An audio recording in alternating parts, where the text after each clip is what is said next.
29 September 2024 रोजी Thane Ghodbunder road आरमॉल जवळील MMK हॉलमध्ये राज्याचे मुख्यमंत्री एकनाथ शिंदे यांच्या प्रमुख उपस्थितीमध्ये भव्य बंजारा मेळावा पार पडणार आहे।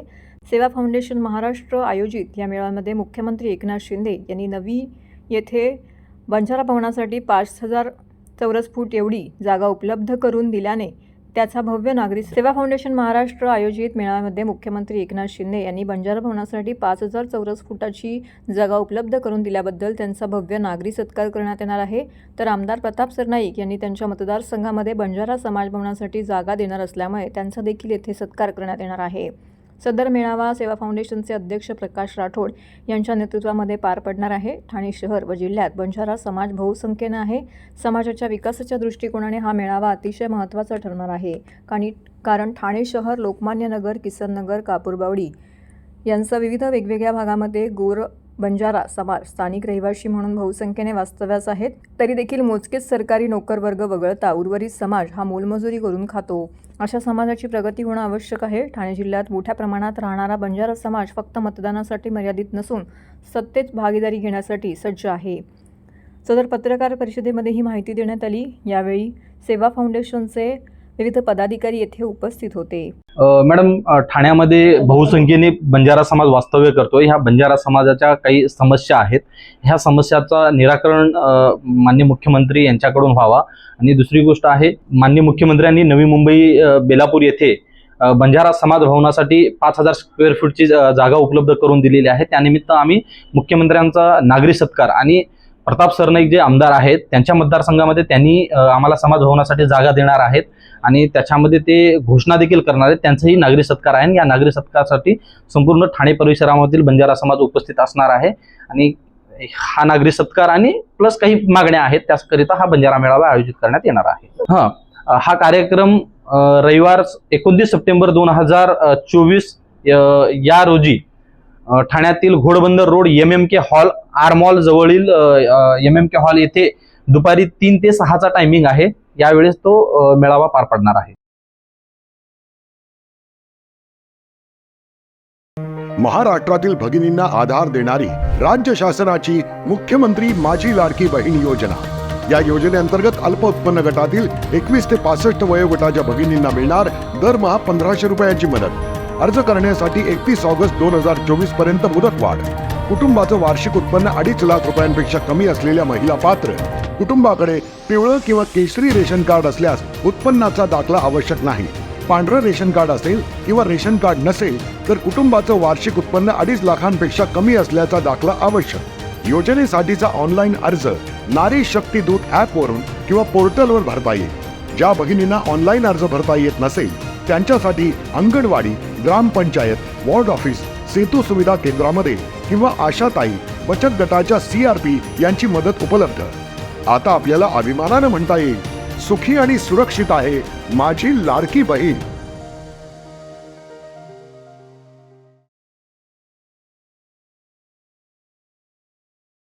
आमदार संजय केळकर यांच्या संस्कार संस्थेच्या माध्यमातून NCCF द्वारा स्वस्त दरामध्ये कांदा विक्री ठाणे शहरामध्ये विविध ठिकाणामध्ये करण्यात आली। तर 35 रुपये दराने किलो कांदे देत 175 रुपयांना 5 किलो कांद्याचं वाटप करण्यात आलं। स्वामी फाउंडेशनचे अध्यक्ष महेश कदम यांच्या पुढाकाराने चंदनवाडी परिसरामध्ये हा उपक्रम राबवण्यात आला। तर या कार्यक्रमाला आमदार संजय केळकर यांची विशेष उपस्थिती लाभली। यामध्ये परिसरातील नागरिकांनी मोठ्या संख्येने उपस्थित राहून या उपक्रमाचा लाभ घेतला। तर कांदा महाग झाल्याने गृहिणींचे पुरतं स्वयंपाकगृहातील बजेट हे कोलमडलं होतं। मात्र अशा प्रकारच्या उपक्रमातून गृहिणींना हातभार केल्याचं यावेळी त्यांनी सांगितलं आहे। तर गृहिणींच्या चेहऱ्यावरती देखील आनंद पाहायला मिळाला। ठाण्यातील चंदनवाडी परिसरामध्ये हा उपक्रम आयोजित करण्यात आला होता।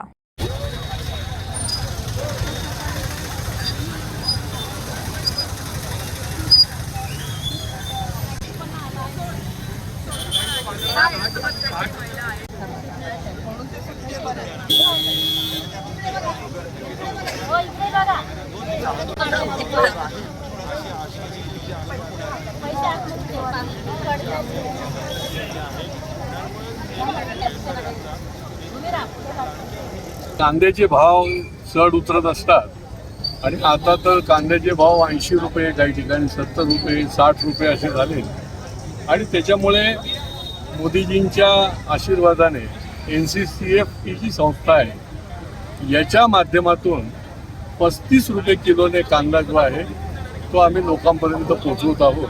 आमची जी संस्कार संस्था आहे या संस्थेच्या माध्यमातून आज त्याचा शुभारंभ झाला आहे आणि जेवढा म्हणून कांदा आम्हाला उपलब्ध होईल तर आमचा हा प्रयत्न आहे का अधिकाधिक आमच्या ठाणेकर महिलांपर्यंत कुटुंबापर्यंत हा स्वस्त दरामध्ये पोचवायचा आहे. सकाळी 10 वाजता याचा शुभारंभ झाला आणि ज्या भागामध्ये शुभारंभ झाला विष्णुनगरच्या त्या ठिकाणी हजारो लोकांच्या रांगा लागलेल्या होत्या.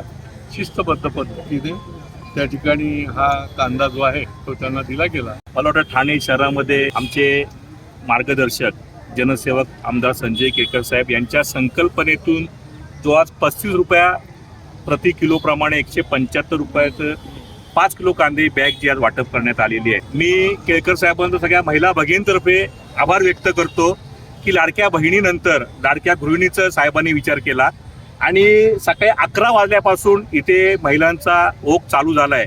कमीत कमी 4,500 ते 5,000 महिला आज नुरिया दर्गा रोडपर्यंत पोहोचलेल्या आहेत. सगळ्या महिलांना कांदा वाटप होणार आहे. खूप सुंदर संकल्पना आमच्या या जनसेवक आमदारांनी योजली आहे आणि ह्याचं खरोखर सगळ्या स्तरावर कौतुक होत आहे. मी पुन्हा एकदा आदरणीय जनसेवक आमदार संजय केळकर साहेबांचा आभार व्यक्त करतो संपूर्ण ठाणे शहरातर्फे की साहेब ही संकल्पना राबवणारा पहिले व्यक्ती आहेत तुम्ही की ज्यांनी कांद्याची जो आज कांदा 60 रुपये प्रति किलो प्रमाणे मिळणारा गृहिणीने राबवणारा कांदा आज तुम्ही 35 रुपयामध्ये कमी होऊन दिला. त्याबद्दल पुन्हा एकदा तुमचं मनापासून आभार. राज्यातील सहकारी आणि खाजगी दूध प्रकल्पांना दूध पुरवठा करणाऱ्या दूध उत्पादकांना देण्यात येणाऱ्या 5 रुपयांऐवजी 7 रुपये अनुदान देण्याचा निर्णय राज्य मंत्रिमंडळाच्या बैठकीत घेण्यात आला. या निर्णयामुळे शेतकऱ्यांना दुधासाठी प्रति लिटर 35 रुपये भाव यापुढेही मिळत राहणार आहे. दूध संस्था दूध उत्पादकांना प्रति लिटर 28 रुपये देतील तर शासन वरील 7 रुपये अनुदान देईल. शासनाचे प्रति लिटर 7 रुपये अनुदान दूध उत्पादकांच्या बँक खात्यात वर्ग करण्यात येतील. राज्यात गाईच्या दुधाचे दर पडल्याने दूध उत्पादकांना अनुदान देण्याचा निर्णय महायुती सरकारने घेतला आहे. ही योजना 1 ऑक्टोबर 2024 पासून राबवण्यात येईल. दूध उत्पादकांच्या पाठीशी महायुती सरकार.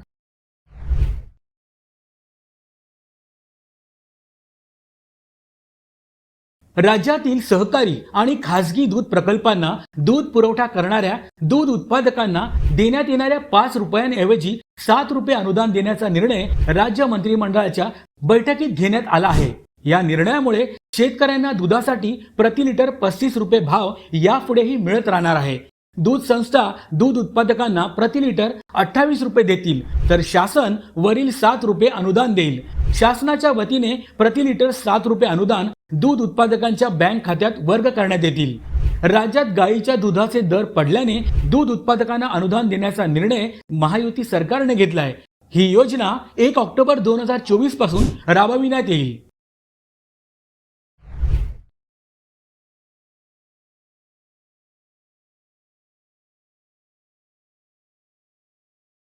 केंद्र सरकारच्या नीती आयोगाच्या वरिष्ठ अर्थ सल्लागार एनॉ राय यांनी मुंबई महानगर प्रदेशाच्या भविष्यकालीन विकासाचे सादरीकरण केले. त्यामध्ये सेवा क्षेत्र, गृहनिर्माण, पर्यटन, उत्पादन निर्मिती, शाश्वत विकास, जागतिक दर्जाच्या पायाभूत सुविधा या क्षेत्राचा समावेश असून त्यामध्ये खासगी क्षेत्रातून 10 ते 11 लाख कोटी रुपयांची गुंतवणूक होऊ शकेल असं सांगितलं. MMR क्षेत्रात विकास योजना राबवताना सिडको, MIDC, महापालिका आणि MMRDA या प्राधिकरणांमध्ये समन्वय साधण्यात येईल. पंडित दीनदयाळ उपाध्याय यांच्या जयंती दिनानिमित्त रामभाऊ म्हाळगी प्रबोधिनीच्या केंद्र सरकारच्या नीती आयोगाच्या वरिष्ठ सल्लागार एनॉ राय यांनी 5 ट्रिलियन इकॉनॉमी आणि महाराष्ट्राचे योगदान यावरती विशेष व्याख्यान दिले. टॉप प्लाझा येथे हा कार्यक्रम पार पडला. या कार्यक्रमाच्या अध्यक्षस्थानी रामभाऊ म्हाळगी प्रबोधिनीचे उपाध्यक्ष माननीय खासदार माजी खासदार डॉक्टर विनय सहस्त्रबुद्धे तर व्यासपीठावरती प्रबोधिनीचे कार्यकारिणी संचालक डॉक्टर जयंत कुलकर्णी आणि कार्यकारिणी सदस्य सुजय पत्की उपस्थित होते. यावेळी आमदार निरंजन डावखरे यांची देखील येथे उपस्थिती लाभली. असे पंतप्रधानांनी वारंवार हे स्पष्ट केलंय की देशाचा विकास ही प्रत्येकाची जबाबदारी आहे आणि म्हणून त्यांनी सबका प्रयास असंही सबका साथ सबका विकासला जोडलं आणि त्यामुळे या प्रगतीच्या वाटेवर चालताना आपल्याला प्रत्येकाला काय करायचंय याची जाणीव सगळ्यांमध्ये निर्माण करण्यासाठी अशा प्रकारचे उपक्रम की ज्याच्यामध्ये $5 ट्रिलियन इकॉनॉमीच्या लक्ष्य प्राप्तीसाठी ते उद्दिष्ट गाठण्याकरता सरकार काय करतंय राज्य सरकार काय करतंय आणि आपण सगळ्यांनी मिळून काय करायला हवं ही जाणीव विकसित करण्यासाठीचा हा उपक्रम होता. आणि मला असं वाटतं की ज्या पद्धतीने केंद्राने या सगळ्या विषयाचा गांभीर्यपूर्वक विचार केला आहे, विशेषतः मुंबई महानगर प्रदेश विकासाचा, त्याच्यामध्ये ठाण्याची खूप महत्वपूर्ण भूमिका आहे. आणि म्हणून आम्ही हा कार्यक्रम ठाण्यात केला, कारण या संबंध विकासाच्या रथाचं एक प्रकारे सारथ्य करण्याचं काम ठाण्यावर आहे. आणि मुंबईच्या विकासाच्या प्रश्नांचं उत्तर देखील मुंबईच्या उत्तरेला म्हणजे ठाण्यामध्ये आहे. त्यामुळे या कार्यक्रम रामभाऊ प्रबोधिनीच्या माध्यमातून आज 5 ट्रिलियन इकॉनॉमी आणि महाराष्ट्राचं योगदान या विषयाचा कार्यक्रम आपण आयोजित केला होता. याला भारताच्या नीती आयोगाचे CEO BVR सुब्रमण्यम सर आणि ॲना रॉय या प्रिन्सिपल इकॉनॉमिक ॲडवायझर प्रत्यक्ष उपस्थित झाल्या. आणि हे जे MMR रिजन आहे, मुंबई मेट्रोपॉलिटन रिजन आहे, या रिजनचा विकास हा कसा होणार आहे, या विकासाबरोबरच महाराष्ट्राचं जे देशपातळीवरती 5 ट्रिलियन इकॉनॉमी मधलं जे योगदान आहे ते योगदान कसं असेल या विषयामध्ये विस्तृतपणाने ॲना रॉय यांनी एक प्रेझेंटेशन केलं. तसंच त्यानंतर BVR सर नीती आयोगाच्या CEOंनी देखील हे विस्तृतपणाने महाराष्ट्राची देशाच्या विकासामधली भूमिका ही मांडली. अनंत चतुर्दशीच्या दिवशी भिवंडीमध्ये 2 गटांमध्ये वाद झाला होता. यावेळी दगडफेक आणि लाठीमार झाला. तसेच हिंदुत्ववादी संघटनांच्या कार्यकर्त्यांवरती गुन्हे दाखल करण्यात आले. हे गुन्हे मागे घ्यावे, अन्यथा आंदोलन करू असा इशारा विश्व हिंदू परिषद आणि साधूंनी दिला आहे. भिवंडी शहरात गणेश विसर्जन मिरवणुकीदरम्यान दगडफेक झाल्याचा प्रकार समोर आला होता. या घटनेनंतर 2 गटामध्ये वाद झाले होते. पोलिसांनी जमाव पांगवण्यासाठी लाठीमार केला होता. या घटनेनंतर IPS अधिकारी डॉक्टर श्रीकांत परोपकार यांची बदली देखील झाली. या प्रकरणात विविध पोलीस ठाण्यांमध्ये विश्व हिंदू परिषदेच्या कार्यकर्त्यांवरती गुन्हे दाखल झाले आहेत. बुधवारी विश्व हिंदू परिषदेचे पदाधिकारी आणि साधूंनी ठाण्यातील शासकीय विश्रामगृहामध्ये पत्रकार परिषद घेतली. हिंदू समाजाच्या कार्यकर्त्यांना कार्यक्रम आटोपता घेण्यासाठी पोलीस आग्रही होते. त्याच सुमारास दगडफेकीचा प्रकार घडले. तर पोलीस प्रशासन म्हणते लहान मुलांनी दगड मारले, तर मग यामागे कोण आहे? 8 दिवसामध्ये 18 ते 22 जणांवरती दाखल केलेले गुन्हे मागे घ्या, अन्यथा भारतभरातील सर्व साधू संत, वारकरी, विविध आखाड्यातील महंत एकत्र येऊन या ठिकाणी हिंदुत्ववादी कार्यकर्ते भिवंडीमध्ये येऊन आंदोलन छेडतील. सरकार आणि भिवंडीतील प्रशासनाने याची दखल घ्यावी असा इशारा त्यांनी दिला आहे. भिवंडीतील विश्व हिंदू परिषद बजरंग दलाच्या वतीने ठाणे पोलिसांना निवेदन देण्यात आले. आजची ही पत्रकार परिषद घेण्याचं कारण आहे की अलीकडच्या काळामध्ये आमच्या हिंदूंच्या वरती आणि हिंदू सणांच्या वरती आणि जे विसर्जनाचे जे कार्यक्रम आहेत याच्यावरती विचित्र प्रकारनं हे सर्व घडत आहे. नको असलेले दगडफेक करा, आमच्या देवतावरती दगडफेक करणं, चप्पल करणं, लक्षात ठेवा ही किती प्रकार निंदनीय. आणि ते पण आपल्या हिंदुस्थानामध्ये आमच्या जर हे असं घडत असेल तर आम्ही न्याय मागायचा कुणाकडे? तर आम्ही न्याय मागायचा कोणाकडे सांगा ना.